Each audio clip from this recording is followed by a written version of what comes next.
dose may be different from your first dose. So please be sure to confirm this. We have now held town hall meetings in North Central and North East zones across our country.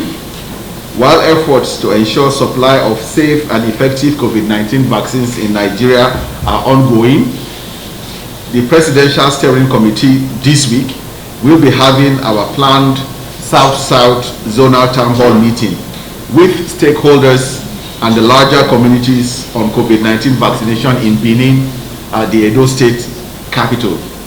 We are fully committed to going to communities to discuss directly with our discuss directly our vaccine effort, the importance of staying safe and protected against COVID-19, and answering questions people have. We have been really grateful for the high levels of participation and interest in these events. We are confident that through continued awareness raising, we'll be able to keep communities safe and healthy. I therefore urge all Nigerians who have received their first dose at least 6 weeks ago to visit the nearest vaccination site to receive their second dose for the full protection against COVID-19 on or before June the 25th. I repeat that all Nigerians who have received their first dose at least 6 weeks ago should visit the nearest vaccination site to receive their second dose for full protection against COVID-19 on or before 25th of June, when we shall close the administration of the second dose. Recall that we officially closed the vaccination of the first dose on 24th of May 2021.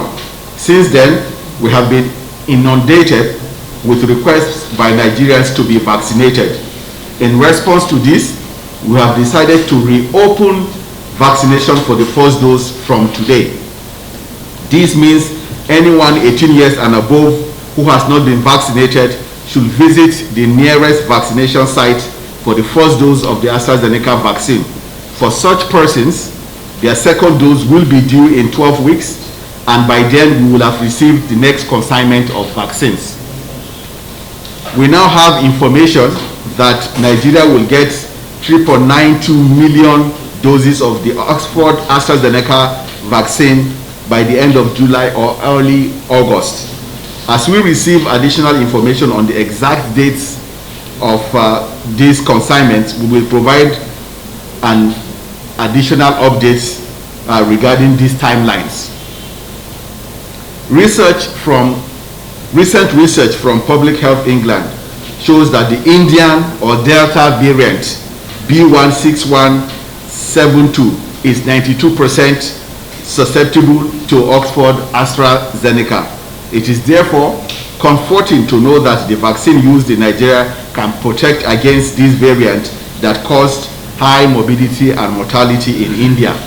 However, it underscores the need for us to ramp up our vaccination to protect more Nigerians. In the last 2 weeks, Africa recorded a 53% increase in cases compared to the previous fortnight. There are, however, 5 countries currently experiencing a resurgence that are fueling these numbers. Concerns around the Delta variant of COVID-19 virus, as stated by the Deputy Director, and the need to continue to look out and track variants of interest. The threat of a third wave of COVID-19 is real and is rising in the African region, including Nigeria. A rapid rollout of COVID-19 vaccine is therefore important, while intensifying COVID-19 preventive measures such as physical distancing, wearing a face mask, keeping rooms well ventilated, avoiding crowds, cleaning your hands, and coughing into the bent elbow or a tissue.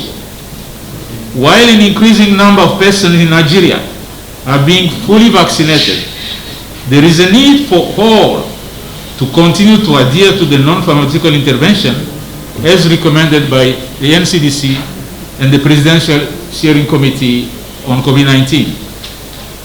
My special shout out to hundreds and thousands of the health workers who are relentlessly vaccinating people for last 12 weeks in the field. Please keep up the momentum as we enter the next phase of the COVID vaccination, and next 4 weeks will be very critical for the country and for all our work. My special thanks, and I will echo ED sir's appreciation to the media for taking the message so well from the last 2 press conferences to the people of Nigeria. And this is very important because a lot of negative messages move in social media. The best way to counter them is to put positive, factual, right information to address the myths and the misinformation so that people get this confidence and come for vaccination. As you heard from the Executive Director, sir, that government has now restarted the first dose vaccination based on the availability and assurance of the next consignment of 3.92 million vaccines in the month of August. And I would like to congratulate for this decision the leadership, because this will help to open up vaccines for more people. And I would request the healthcare workers, the teachers, the essential workers and people with comorbidity, please do not miss this opportunity.